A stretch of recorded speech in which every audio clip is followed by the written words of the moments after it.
우리가 성경을 보면 유대교 지도자들이 예수님을 죽이기로 결심을 했던 아주 중요한 일이 있었습니다. 그 일이 어떤 것이냐면 예수님이 죽은 나사로를 살리신 것입니다. 그 일을 통해서 많은 사람들이 예수님을 믿게 되니까 그 유대교 지도자들이 큰 위기감을 느끼게 됐고요. 그래서 산헤드린 공회라고 하는 그 모임으로 모이게 됐다는 것을 성경은 말씀을 합니다. 이 산헤드린 공회에는 모세가 70명의 장로들을 세운 적이 있었는데 그때부터 시작이 된 전통입니다.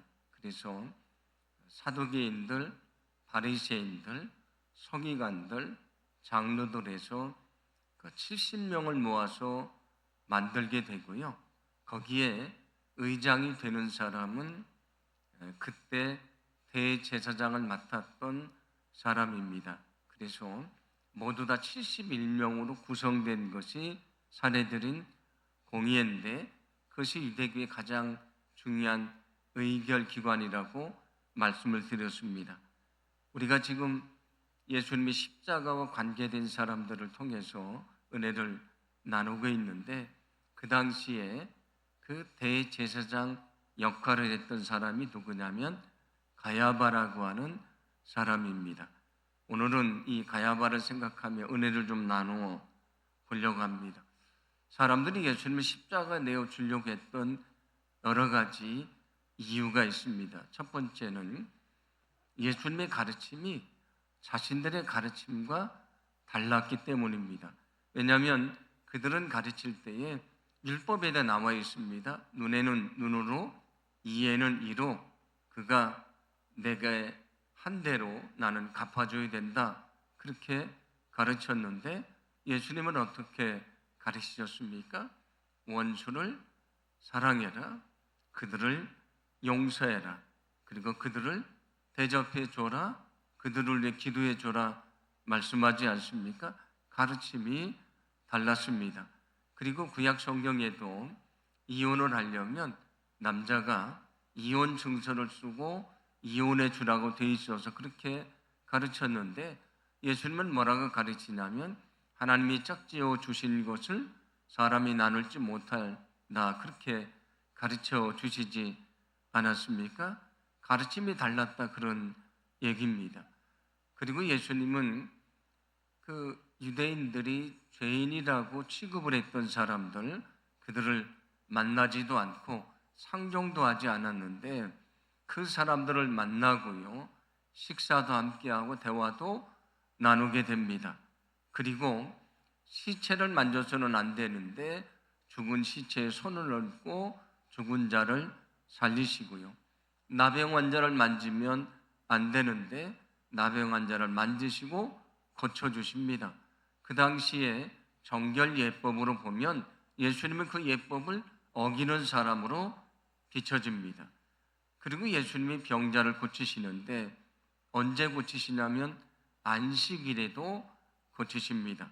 그런데 원래 율법을 보면 안식일 일을 하면 되지 않으니까 정말 위독한 상황이 아니면 사람을 고치지 못하게 되어 있습니다. 어떤 규례도 있냐면 담이 무너져서 사람이 거기 깔리게 됐습니다. 그런데 그 사람을 확인해서 금방 죽을 것 같지 않으면 그 사람을 꺼내줘서는 안 됩니다. 만약에 정말 죽을 것 같으면 꺼내줄 수 있지만 그렇지 않은데 꺼내주면 일을 한 것이고요. 안식일을 범한 것이라고 생각을 합니다. 그런데 예수님이 어떤 사람들을 고쳐주십니까? 안식일에 손이 마른 사람, 내일 고쳐줘도 죽지 않는 사람입니다. 그리고 허리가 굽은 여인, 그 여인도 내일 고쳐줘도 문제가 없는 사람입니다. 38년 동안 병을 앓았던 사람인데 38년도 살아왔으니까 오늘 고쳐주지 않아도 상관이 없는데 예수님은 그 사람을 안식일에 고쳐줍니다. 유대인들이 보면 예수님은 안식일을 고의적으로 범하는 분으로 생각했다 그런 얘기입니다. 그리고 유대인들은 하나님의 이름을 함부로 부르지 않습니다. 그런데 예수님은 하나님을 아버지라고 부릅니다. 아주 친근하게 부르시는데 유대인들이 생각할 때에 어떻게 하나님을 감히 아버지라고 부르는가? 그래서 하나님의 이름을 모독한다고 공격을 하기 시작을 합니다. 유대인들은 사마리아 사람들을 무시를 합니다. 그래서 그곳을 지나가지도 않았는데 예수님은 사마리아 지역에 가시고요. 거기 사람들도 만나시고 심지어는 사마리아 여인도 만나시고 대화를 나누시게 됩니다. 이렇게 보니까 예수님은 자기들이 가르치는 것하고 전혀 다른 가르침을 준다고 생각을 합니다. 그래서 유대교 지도자들이 예수님을 위험한 분이라고 생각을 해서 예수님을 죽이려고 모의를 합니다. 또 하나는 정치적인 이유가 있었습니다. 왜냐하면 많은 사람들이 예수님을 믿게 되는데 아까 말씀드린 대로 죽은 나사로가 살아나는 것을 통해서 더 많이 믿게 됐습니다. 그 사람들이 예수님을 따라다니다가 반란을 일으키게 되면 그 당시 로마가 유대를 지배하고 있었는데 로마 병사들이 와서 자신들을 완전히 멸망시킬 것 같은 위기감을 그들이 깨닫게 돼서 이 예수님을 그냥 놔두면 안 된다고 생각을 해서 그들이 모여서 회의를 하게 되는데 그때 그 회의를 모았던 사람이 가야바라고 하는 사람이고요. 회의를 주재하면서 결국은 예수님을 죽이기로 결정하게 했던 아주 중요한 역할을 했던 사람이 대제사장이었던 가야바라는 사람인데 그는 오늘 50절에서 이렇게 말합니다. 함께 봉독합니다. 한 사람이 백성을 위하여 죽어서 민족 전체가 망하지 않는 것이 당신들에게 유익하다는 것을 생각하지 못하고 있소. 아멘. 그가 뭐라고 말하냐면 한 사람이 죽어서 민족이 멸망하지 않는다면 유익한 것이 아니냐. 그러니 예수님을 죽여야 된다. 우리가 그렇게 결정을 내려야 된다고 그는 주장을 합니다. 그의 주장에 대해서 사람들이 동조를 하게 됐고요. 결국은 예수님을 죽이기로 결정을 하고 그때부터 어떻게 예수님을 죽일지를 그들이 모색을 했다. 방법을 찾았다고 말해주고 있습니다. 여러분, 그들이 예수님을 죽이기로 결정한 이유가 무엇입니까? 그것이 하나님을 위한 것이고요. 민족을 위한 것이라고 생각했기 때문입니다. 그게 하나님의 일이라고 생각을 해서 그 일을 하게 된 것인데 여러분 어떻습니까? 여러분 그 일은 하나님의 뜻하고 전혀 다른 것이지 않습니까? 우리가 영적으로 눈이 멀어서 하나님의 뜻을 알지 못하면요, 우리의 생각이나 우리의 주장이 하나님의 일이라고 하나님의 뜻이라고 착각을 하고요, 우리가 그 일을 하면서 하나님을 대적하게 되는데 그것을 모르며 살게 될 때가 많이 있습니다. 여러분, 자신의 생각을 하나님의 뜻이라고 착각해서는 안 된다는 것을 여러분 기억하시기를 바랍니다. 여기 가야바는 자신의 생각을, 자신의 주장을 하나님의 뜻이라고 착각을 했던 사람입니다. 예수님의 제자들에게 이제 너희가 잡히게 될 것이다, 고문받게 될 것이다, 너희가 심지어 죽게 될 것이다 말씀을 합니다. 그러면서 이런 말씀을 들려주었는데 요한복음 16장 2절입니다. 사람들이 너희를 회당에서 내쫓을 것이다. 그리고 너희를 죽이는 사람마다 자기네가 하는 그러한 일이 하나님을 섬기는 일이라고 생각할 때가 올 것이다. 사람들이 너희를 잡아들이고 고문을 하고 심지어 죽이는데 그거를 무슨 일이라고 생각한다고요? 하나님의 일이라고 생각할 것이다. 그리고 그게 하나님께 충성하는 일이라고 생각하면서 하나님을 거역하는 일을 하나님의 이름으로 행하게 될 것이다 말씀을 합니다. 정말 그 일을 위해 참여했던 사람이 누굽니까? 바울이란 사람입니다. 그런 사람들을 잡아들이고 죽이는 일에 가담하는데 그게 하나님의 뜻이라고 그는 믿었습니다. 그래서 열심을 품었던 사람이지 않습니까? 그런데 그가 예수님을 만나게 됐고요, 알게 됐습니다. 자기가 하는 일이요, 하나님의 일이 아닙니다. 하나님을 대적하는 것이고 주님을 핍박하는 것임을 알게 됐습니다. 그래서 주님이 그를 만났을 때 뭐라고 말합니까? 왜 너는 나를 핍박하느냐 말하지 않습니까? 내가 그리스도인들을 잡아서 고문하고 죽이는 것은 나를 핍박하는 것이다 말씀을 하십니다. 여러분, 우리가 정말 하나님의 뜻을 모르면 내 생각을 하나님의 생각이라고 착각을 하고요, 내 주장을 하나님의 주장이라고 착각을 하고요, 우리가 내 생각대로 살면서 그게 하나님의 뜻이라고 오해할 때가 많다는 것입니다. 여러분, 우리가 늘 우리 자신을 되돌아보고요, 정말 주님이 원하시는 뜻이 무엇인지를 분별하게 되기를 간절히 소망합니다. 누가 그 주님의 뜻을 알 수 있습니까? 우리도 사람들과 교제하고 가까이 있어야 그 마음을 알 수 있지 않습니까?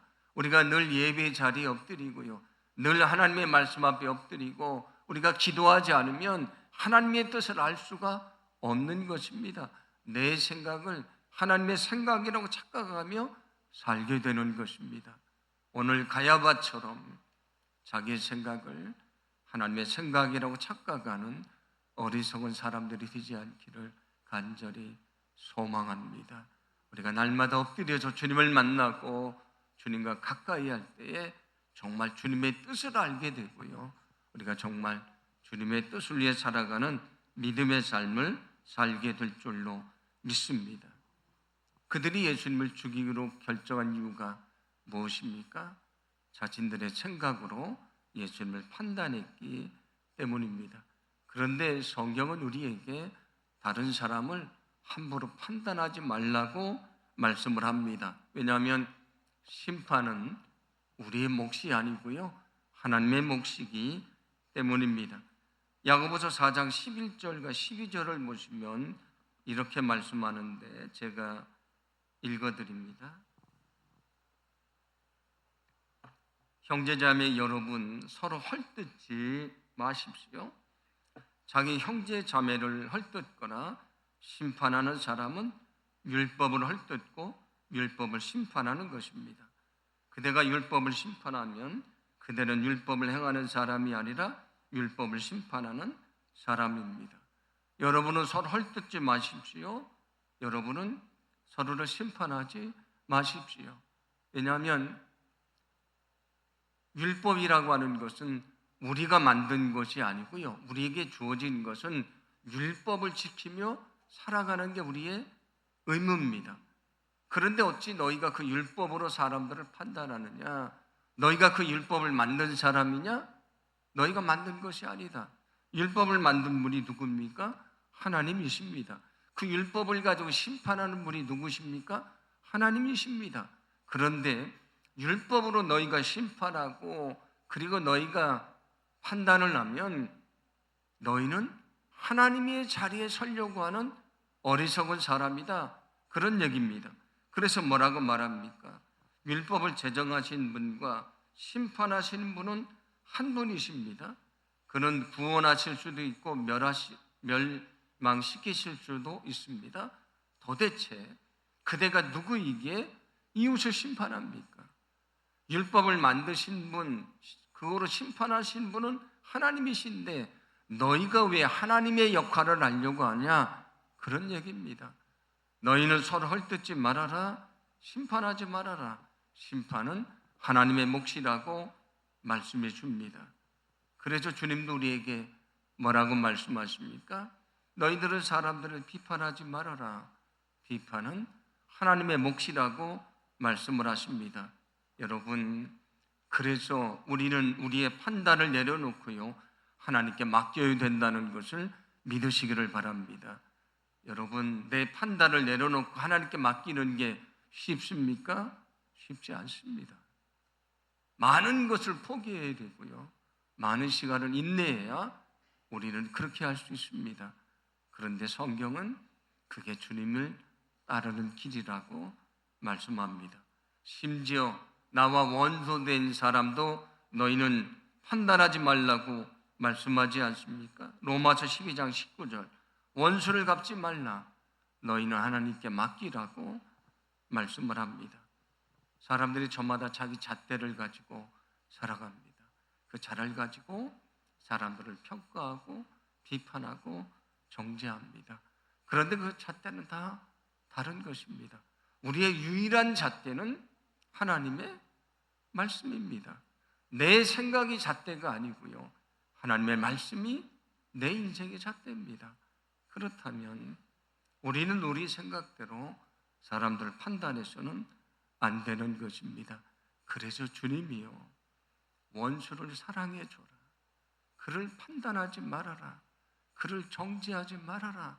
너희는 오직 그를 위해 기도해 주고 주님께 맡기라고 말씀한 것입니다. 오늘 가야바는 어떻습니까?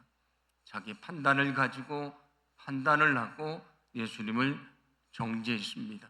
그게 하나님의 뜻이라고 믿었지만 그것은 하나님의 뜻이 아니었습니다. 여러분, 우리가 그런 어리석음을 범하는 어리석은 자들이 되지 않기를 간절히 소망합니다. 안타까운 것은 많은 신앙인들이 믿음을 가지고 있다고 말하면서 여전히 하나님의 말씀이 아니고 하나님의 뜻이 아니고 자기 뜻대로 판단하며 산다는 것입니다. 우리가 정말 십자가 앞에 엎드려서 주님의 뜻이 무엇인지를 깨닫고요. 그 뜻에 따라서 우리가 믿음 안에 살게 되기를 간절히 소망합니다. 가야바가 왜 예수님을 죽이기로 결정을 합니까? 예수님에 대한 분노를 참지 못했기 때문입니다. 잠언 12장 16절은 이렇게 말씀하는데 함께 봉독합니다. 미련한 사람은 쉽게 화를 내지만 슬기로운 사람은 모욕을 참는다. 아멘. 미련한 사람은 쉽게 화를 내지만 슬기로운 사람은 모욕을 참는다고 말합니다. 화만 참는 것이 아닙니다. 모욕을 참습니다. 예수님이 침뱉음을 당하시고 머리를 맞고 조롱을 당하고 십자가를 지고 끌려가시지 않습니까? 예수님이 얼마나 많은 모욕을 당하셨습니까? 그런데 예수님은 그 모욕을 참으셨습니다. 우리에게도 그런 화가 나는 시간이 찾아오고 모욕의 시간이 찾아올 수 있지만 우리도 인내할 수 있어야 됩니다. 왜냐하면 주님도 인내하며 그 십자가의 길을 가셨고요. 그래서 우리를 구원해 주셨기 때문입니다. 세상에 분노의 감정이 없는 사람이 어디 있습니까? 다 그 감정을 가지고 있습니다. 그러나 그 감정대로 살면 죄를 짓게 돼 있습니다. 그래서 성경은 그 분노의 감정을 내려놓으라고 말씀을 합니다. 여러분, 때로 우리가 분노할 때도 있지만 모욕을 당할 때도 있지만 그 분노와 모욕을 참으신 예수님처럼 우리도 그 모든 것을 내려놓게 되기를 간절히 소망합니다. 우리가 그것을 내려놓지 않으면 우리가 잘못된 판단을 하게 되어 있고요. 우리도 모르게 죄를 짓게 되기 때문입니다. 제가 전에도 어떤 분이 말했던 1분의 법칙을 말씀드렸는데 정말 화가 나면 1분만 참아라. 1분만 기다릴 수 있다면 1분만 참을 수 있다면 내 감정을 표출하지 않을 수 있고 너는 죄를 짓지 않을 수 있다. 그런 얘기입니다. 오늘 성경에 가야바라고 하는 사람은 자기 주장을 자기 생각을 하나님의 뜻으로 착각했던 사람입니다. 우리가 정말 주님 앞에 엎드리지 않으면 이런 어리석은 것을 범하게 된다는 것을 잊지 않게 되기를 간절히 소망합니다. 늘 말씀 앞에 엎드리고 말씀을 통해 주님의 뜻을 깨닫고요. 그 뜻에 따라서 믿음으로 살아가는 저와 여러분의 삶이 되기를 간절히 소망합니다. 나의 생각을 내려놓고 나의 판단을 내려놓고 나의 분노의 감정을 내려놓고 살아가는 것이 주님을 따르는 삶인 것입니다. 그것을 주님이 무엇을 통해 보여주셨습니까? 십자가를 통해서 보여주셨습니다. 저 십자가는 예수님이 자신을 낮추시고 자신을 부인하는 것을 보여주신 자리인데, 우리도 예수님처럼 나의 모든 것을 내려놓고 내 자신을 부인하고 끝까지 주님을 따르는 그 십자가의 길을 가는 하나님의 귀한 백성들이 되기를 간절히 소망합니다.